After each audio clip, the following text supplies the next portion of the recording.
the election was not stolen by fraud. And I haven't seen anything since the election that changes my mind on that. I felt that before the election, it was possible to talk sense to the president. Felt that after the election, he didn't seem to be listening, and I didn't think it was, that I was inclined not to stay around if he wasn't listening to advice from me or his other cabinet secretaries.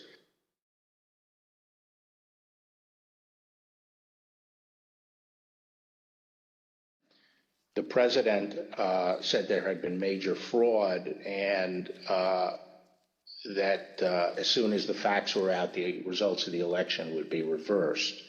And he went on this for quite a while, as he's prone to do. And then he got to something that I was expecting, which is to say that apparently the Department of Justice doesn't think that it has a role of looking into these fraud claims.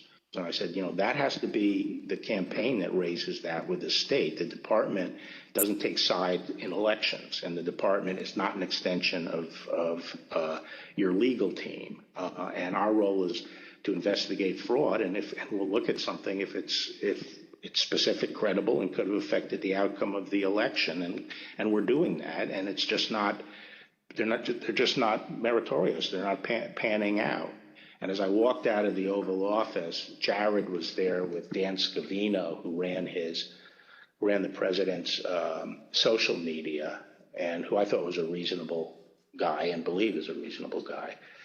And I said, how long is he going to carry on with this stolen election stuff? Where's this going to go?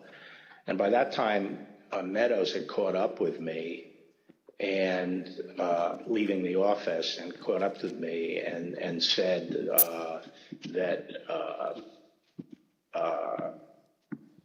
he said, look, I think that he's becoming more realistic and knows that there's a limit to how far he can take this. And then Jared said, yeah, we're working on this. We're working on it.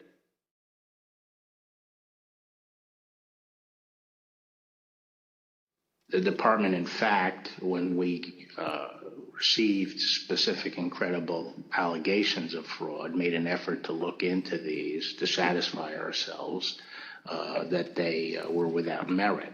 And I was in the posture of trying to figure out, there was an avalanche of all these allegations of fraud that built up over a number of days, and it was like playing whack-a-mole because something would come out one day and then the next day it would be another issue.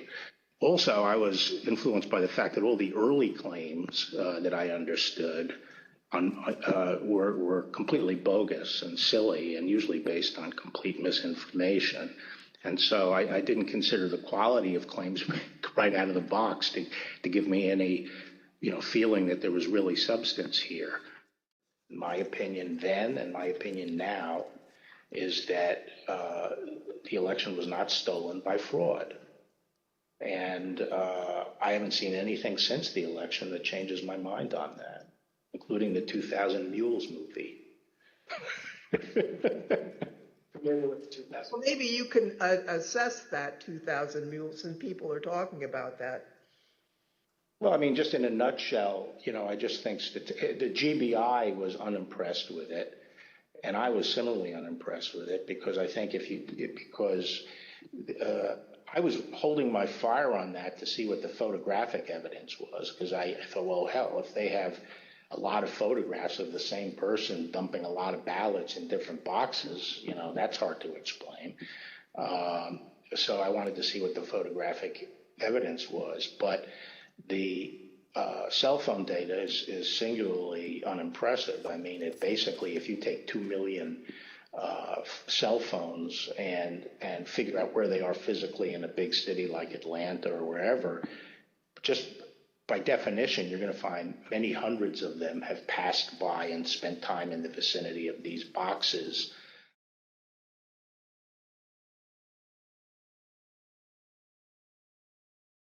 I made the statement that to date we have not seen fraud on a scale that could have affected a different outcome in the election.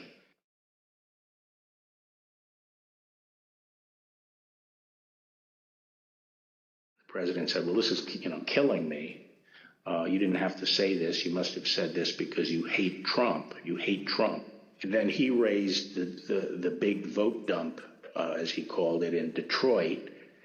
And that, he said people saw boxes coming into the counting station at all hours of the morning and so forth. And I explained to him that at that point, I knew the exact number of precincts in Detroit. I think it was 630 something. I said, Mr. President, there are 630 precincts in Detroit, and unlike elsewhere in the state, they centralized the counting process, so they're not counted in each precinct. They're moved to counting stations, and so the normal process would involve boxes coming in at all different hours. So there's nothing.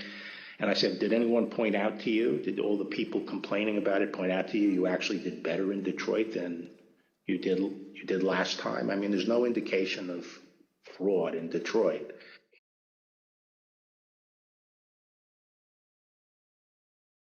When I walked in, sat down, he went off on a monologue saying that there was now definitive evidence involving fraud through the Dominion machines.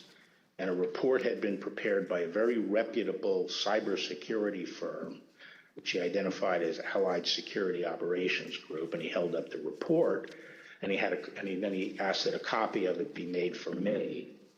And while a copy was being made, he said, this is absolute proof that the Dominion machines were rigged. The report means that I'm going to have a second term.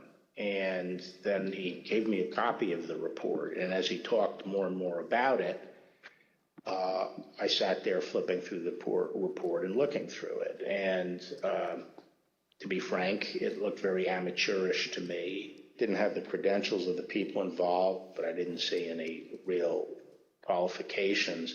And the statements were made very conclusory, like, these machines were designed to, engage in fraud or something to that effect, but I didn't see any supporting information for it.